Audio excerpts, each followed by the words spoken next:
Breaking చూస్తున్నాం. కాకతీయ యూనివర్సిటీలో గత 2.5 ఏళ్లలో జరుగుతున్న అక్రమాలపై చర్యలకు ఉపక్రమించింది తెలంగాణ సర్కార్. వైస్ ఛాన్సలర్పై విజిలెన్స్ విచారణకు ఆదేశించింది. వర్సిటీలో అక్రమాలు జరుగుతున్నాయని, టీచర్లపై వ్యక్తిగత కక్షలకు పాల్పడుతున్నారంటూ కాకతీయ టీచర్లు ప్రభుత్వానికి వివరించారు. వారిపై చర్యలు తీసుకోవాలని కోరారు. ఇక ఈ విచారణకు సంబంధించి ఆరా తీసిన యూజీసీ వెంటనే రిపోర్టు పంపాలని అధికారులకు మెయిల్ చేసింది. యూజీసీ నిబంధనలకు విరుద్ధంగా 10 సంవత్సరాల అనుభవం లేకున్నా కేయూకు వీసీగా రమేష్ ను ఎంపిక చేశారని, చట్టానికి విరుద్ధంగా ఒక రిటైర్డ్ ప్రొఫెసర్ ను రిజిస్ట్రార్ గా నియమించారని కాకతీయ టీచర్లు ఆరోపించారు.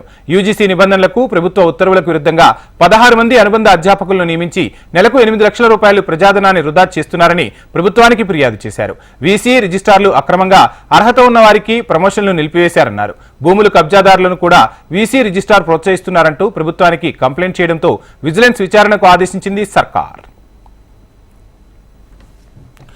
కాకతీయ యూనివర్సిటీలో కలకలానికి సంబంధించి ఓవరాల్ డీటెయిల్స్ మా ప్రతినిధి రంగనాథ్ అందిస్తారు. రంగనాథ్, చూస్తూ ఉన్నాం యూనివర్సిటీలు విద్యార్థులకు విద్యాబుద్ధులు నేర్పి వారిని సక్రమంగా ముందుకు నడపాల్సిన యూనివర్సిటీల్లో కలకలం రేగినట్లు తెలుస్తోంది. ప్రమోషన్లకు సంబంధించి కూడా అడ్డంకులు సృష్టించినట్లుగా వార్తలు వెలువడుతున్నాయి. అసలు ఏం జరుగుతుంది? కాకతీయ యూనివర్సిటీ వైస్ ఛాన్సలర్ పై విజిలెన్స్ ఎంక్వైరీకి సంబంధించి ఫుల్ డీటెయిల్స్ ఏంటి? కాకతీయ యూనివర్సిటీలో ప్రస్తుతం వీసీ ప్రొఫెసర్ రమేష్ పై విజిలెన్స్ ఎంక్వైరీకి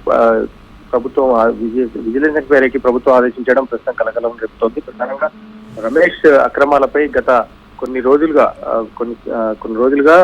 Kakatiya university teachers association regular గా ప్రభుత్వానికి, తర్వాత చీఫ్ సెక్రటరీకి, యూజీసీకి కంప్లైంట్ చేస్తూ వచ్చింది. ఈ నేపథ్యంలో యూజీసీ ఈ అక్రమాలపై ఎంక్వైరీ చేయాలంటూ కూడా ఆదేశించిన నేపథ్యం. తర్వాత సీఎం ను కూడా కలిశారు కాకతీయ యూనివర్సిటీ టీచర్స్. ఖచ్చితంగా వీసీ అక్రమాలకు సంబంధించిన ఎవిడెన్సెస్ తో సీఎం కు ఒక లేఖ కూడా ఇచ్చిన పరిస్థితి. ఈ నేపథ్యంలోనే వీసీ రమేష్ పై ఎంక్వైరీకి ఆదేశిస్తూ ప్రభుత్వం ఇవాళ ఉత్తర్వులు జారీ చేసింది. ప్రధానంగా వీసీ అనేక అక్రమాలకు పాల్పడ్డారు. ప్రధానంగా ఎటువంటి అనుభవం లేకున్నా, 10 సంవత్సరాల అనుభవం లేకున్నా కేయూకు వీసీగా రమేష్ ని ఎంపిక చేయడంలోనే అక్రమాలు చోటు చేసుకున్నాయి. ప్రధానంగా ఒక యూనివర్సిటీ చట్టానికి విరుద్ధంగా ఒక రిటైర్డ్ ప్రొఫెసర్ ని రిజిస్ట్రార్ గా నియమించారు. మరోవైపు ప్రమోషన్ల విషయంలో చాలా పెద్ద ఎత్తున అక్రమాలకు పాల్పడ్డాడు. ఇటీవల assistant registrar Kishtaiah ACB trap అయ్యారు. అయితే ఆ కిష్టయ్యను నియమించడంలో వీసీ కీలక పాత్ర పోషించారు. ఆర్ట్స్ అండ్ సైన్స్ కాలేజీలో అసిస్టెంట్ రిజిస్ట్రార్ గా ఉన్న అతన్ని ఎగ్జామినేషన్ బ్రాంచ్ తో పాటు ఇతరత్ర కీలకమైన విభాగాలకు ఇన్ఛార్జ్ గా చేయడం,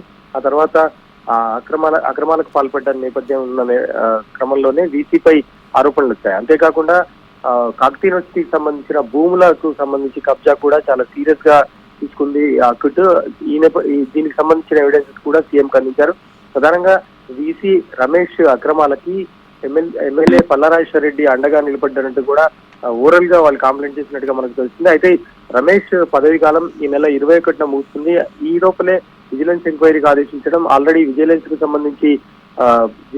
సంబంధించిన అధికారులు రమేష్ చర్చలోకి వచ్చారు. అతన్ని అదుపులో కూడా తీసుకున్నారు. ప్రస్తుతం రమేష్ ని ఎంక్వైరీ కూడా చేస్తున్నట్టుగా తెలుస్తుంది. మొత్తం మీద కాకతీయ యూనివర్సిటీలో అక్రమాలు, ఈ కబ్జా ఆరోపణలు, ప్రమోషన్లో జరిగిన అక్రమాలు, తర్వాత కంప్యూటర్ల కొనుగోలులో కూడా అక్రమాలు జరిగాయన్న తీవ్రమైన ఆరోపణల నేపథ్యంలో వీసీపై పెద్ద ఎత్తున ఆరోపణలు వస్తున్నాయి. ఈ నేపథ్యంలో ఎంక్వైరీ కూడా జరుగుతుంది. ఈ ఎంక్వైరీ తర్వాత రిపోర్ట్ సబ్మిట్ చేసిన తర్వాత ఎటువంటి చర్యలు ఉంటాయనేది కూడా చూడాలి. కాకతీయ టీచర్స్ దీన్ని చాలా సీరియస్ గా తీసుకున్నారు. మరోవైపు గత 4 రోజులుగా కాంటాక్ట్ లెక్చరర్స్, ఆ తర్వాత సిబ్బంది కూడా వీసీ ఛాంబర్ వద్ద నిరసన వ్యక్తం చేస్తున్నారు. తమకు జీతాలు ఇవ్వట్లేదు, వీసీ కావాలని తమను తొక్కి పెడుతున్నారంటూ కూడా రెగ్యులర్ గా నిరసన చేస్తున్న పరిస్థితి. అయినప్పటికీ అసలు రిజిస్ట్రార్ నుంచి కానీ వీసీ నుంచి కానీ ఎటువంటి స్పందన లేదు. ఇవాళ వీసీపై ఈ ఎంక్వైరీ ఆదేశించిన నేపథ్యంలో టీచర్స్ అంతా కూడా ఆనందం వ్యక్తం చేస్తున్నారు. ఖచ్చితంగా వచ్చే వీసీ కాకతీయ యూనివర్సిటీ ఎదుగుదలకు తోడ్పడాలి, ఖచ్చితంగా విద్యాభివృద్ధికి తోడ్పడాలంటూ కూడా వాళ్ళు కోరుతున్న పరిస్థితి అయితే అవుతుంది.